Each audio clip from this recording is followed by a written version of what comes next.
Granite City, Illinois, under the direction of Wyatt Roberts, assisted by Josh Palmer, and also assisted by Wesley Sutherland and Hannah Lamzik. Today they will be performing their show entitled Somewhere Over.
Check, check, check. All right, Granite City, relax, guys. Yeah, another round of applause for these guys. Very nice. Yeah, so I want to dive right in and first give you guys tons of compliments. You're wearing the drums, right? That you're getting used to those drums on your body. You are performing at an incredibly high level for early season, so that's really exciting. I want you guys to feel good about that. I also really enjoyed the arrangement, the orchestration, the variety, some really smart voicings, avoided a lot of common pitfalls where things are just too big, too booming, some really smart choices being made. So, next step is getting in on some of these little details and making sure we're getting quality sounds at all the times. Marimbas, you guys are using, are those 1003s most of the time? Or the Rarix 3004s? Okay, so one of my suggestions would be, and I taught some of this, we're varying the octaves, which is smart because that gives us a bigger, fuller sound, but I would use more articulate mallets in your lead player or the high stuff so that you get not a volume thing, but an articulation where we can hear the faster rhythms and we can hear that it's a rhythm versus it kind of washing. Because sometimes with that mallet choice paired with other folks in a lower register, it's just a little too warm and you don't get the clarity of the rhythm that I think is there, just maybe through mallet choice. So do we have options? Do we have like some, I mean, we're gonna have to buy some mallets. We're gonna have to get some mallets. Okay, I'm just, yeah. But there's some common recipes and usually, they're at school, we have some at school, but usually like lower, warmer mallets, something, you know, a little bit more in the middle, and then some articulation here, so that could help a lot of what you're doing. Battery, there's some really musical stuff going on. I want to make one comment to the tenors. Tenors, can you put your drums in playing position for a second? So, I want you to play. Are you nervous? Don't be nervous. You did a great job, so this is going to be fun. I want you to play some right hand eighth notes on this drum for me. Those were wonderful. Now, here's what happens. When you go to drum 3, it's exactly the same thing. Do it. Try it. Okay, and you have a tendency that's very common where you are wanting to turn a little bit and kind of do a shortcut on that outside drum, but now turn your hand like a French and play some eighth notes. Right, now go back to more, yes, right? So you're going to get more bang for your buck with the more mass using that correct lever, and it's more efficient, right? Because you guys have the same technique on all 5 drums. So just see if you can tweak that a little bit. Bass drums, there's somewhere towards the last production you guys have buzz rolls that go down the drums. You know where I'm at? Can I hear that real quick? Somebody, I don't know the tempo, I don't know the rehearsal letter, but if somebody smarter than me could tap it off, I just want to hear that real quick. Just right in that neighborhood. Yeah, here we go.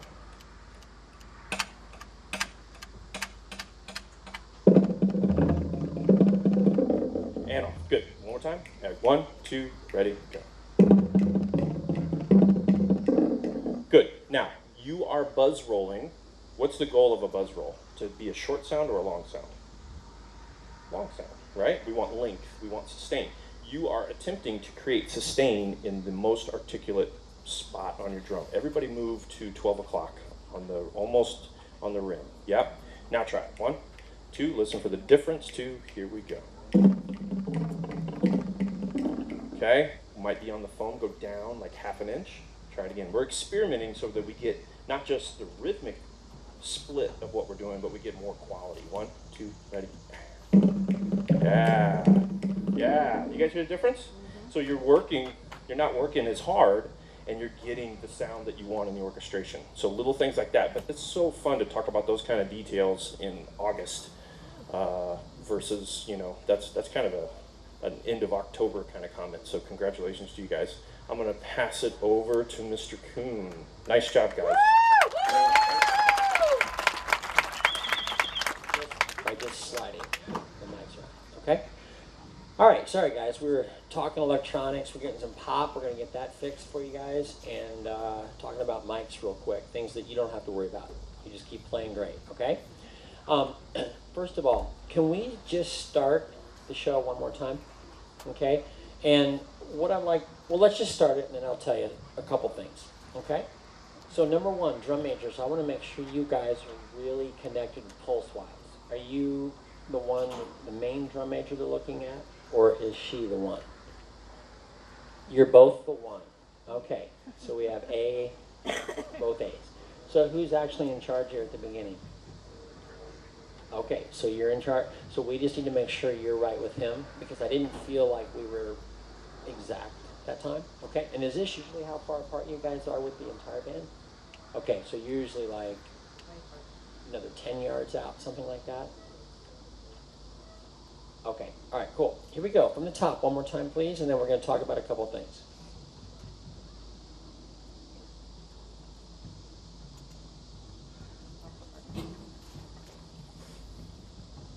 I think you got shut down because they were fixing it. Yeah, try it.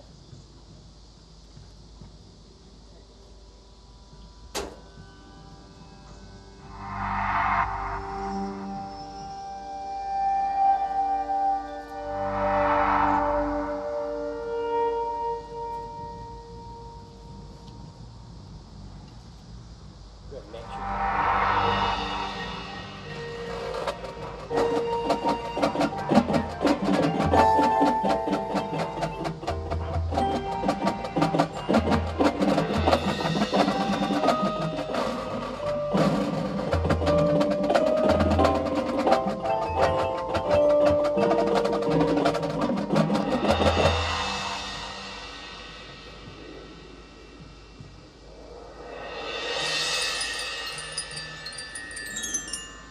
And cut. Okay, good. So that's okay. But that's the first time it feels like it gets a little unsure right there. Timpani part, I could hear you a little more that time. You're triggering that, right?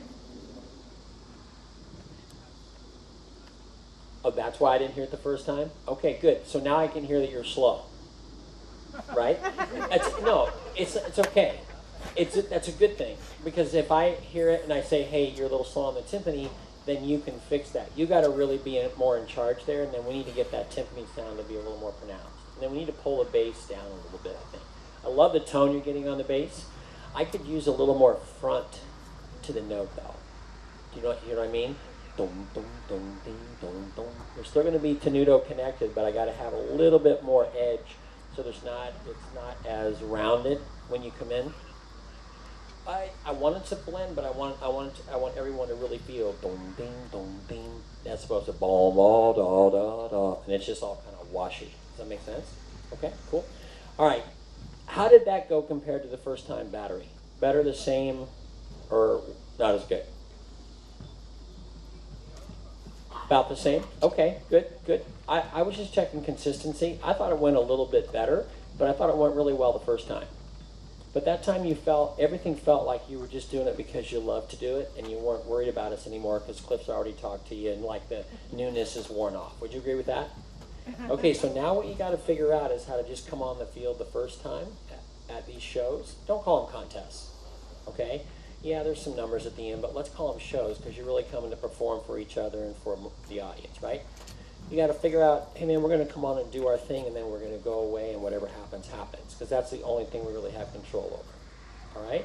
Because I feel like you have a lot of good technical things going on, so we can talk more about the mental and emotional preparedness of how we get that to happen. Cool? Let's go to the top of movement 2, please. Can we do that? Oh, I know, body. You know at the beginning, when it kind of ebbs and flows, I know you guys are going up on your feet. I think we could do a little bit more with the pit right there, just from a demonstrative performance standpoint, even though their backs are to the audience, just so we get a whole sense of breath, because I think the drum majors are doing that as well, right? Don't you guys kind of breathe with that, which I like? I think that's good. That's a good way to reflect that some more. Okay, cool. Here we go. Top of 2, guys. Top of 2.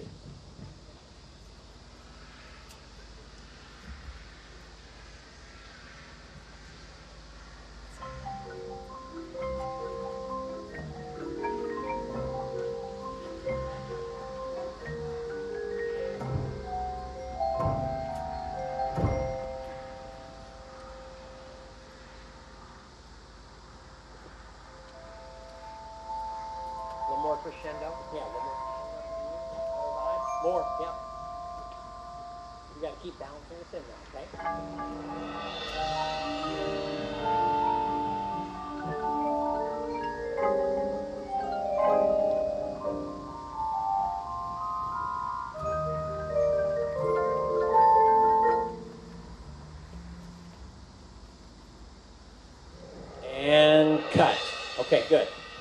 I feel like we almost orchestrationally needed a little bit more maybe bass glue at the beginning of this movement from him. Just think about it. Just a couple little things. Just to keep us all in a nice, comfortable, place, pulse-wise. Guys, show me the first chord you play on marimbas. What's the very first chord of this movement? Okay, everybody put your hands on that chord. Good. Now push out your left hand and make sure it's really in the center of the bar. Okay? Is it in the center of the bar? Because right now what's going to happen is, especially with you guys being shorter, I'm a short guy. Yes, that feels very weird, right? Now, your body, I want your body to go to the left a little bit. No, the whole thing, honey. Yep. No, do this. Your left, just like 6 inches. Oh, there we go. Now, everybody put your mallets on the first chord. Put your mallets down on the board and let go of them. Let go. Now, lay those down. Now, step back. Okay? Now, everybody get in the center of that doorway. Everybody understand how I'm establishing that as the doorway, right? Because what you're doing right now is you're favoring the right hand. You're probably right-handed. That's very common. These are very common things, so don't feel bad about this. The great news is you're playing 4 mallets, okay? But what happens is now your left hand looks like that, and it probably feels not so good, okay? So you need to make sure that there's 2 things that we do when playing 4 mallets. Number 1, what we learn is elbow kick. Okay, number 1, our elbows don't rest with 4 mallets like they do with 2, because then our outer mallets will never be in the center. So my elbows might look like this when I'm playing 2 mallets, but as soon as I hold 4, it's going to have to go out about 1.5 inches. And because otherwise you're going to get this very slight arc. And since you're playing things really well, we want to get the best quality possible. Everybody with me on that? And then the next thing you're going to have to do is you're going to have to kick the elbows and then feet. So look at my left foot, this one over here. If I'm going upper lower manual, where mallet 2 is an upper manual note, I should see that reflected in feet. That's called marimba footwork. So you literally have to just get used to what that means, which elbow is going to go, and then which way my feet are going to go. Because right now, a lot of the chords they're doing, they know the notes. Now, the awesome part is, you know how to hold the mallets. Now we just have to get to feet and elbows so that we get accuracy and we're playing in the right places. And I think you have to reevaluate where the mics are. Because where they predominantly play on the instrument is where we need to have the microphones. And it seems like and I could be wrong, the majority you're playing, would you say, is in here, but yet her mic's in the top octave. Does that make sense? So just start experimenting with that part so we get the right sounds. Now, with you being on what I'm going to call 5-2 for now, just because you're on the outer side, a lot of times you have things that are down the octave, right? Which is good. I like that. That's the way I orchestrate as well. Okay, it fills up in color. So we need you to make sure you stay balanced with him because you're kind of bringing up the low octave of his sound. So he's more of what Cliff was talking about earlier. He's more of the pronunciation, and you're more the body of the sound. If the body isn't there, then we're not going to get the sonority that we want to have. Okay? Same thing with marimbas. We kind of think of sound in I think of it like Neapolitan ice cream. We all know what Neapolitan is, right? And chocolate's my favorite flavor, so I like to make sure the sound's as dark as possible.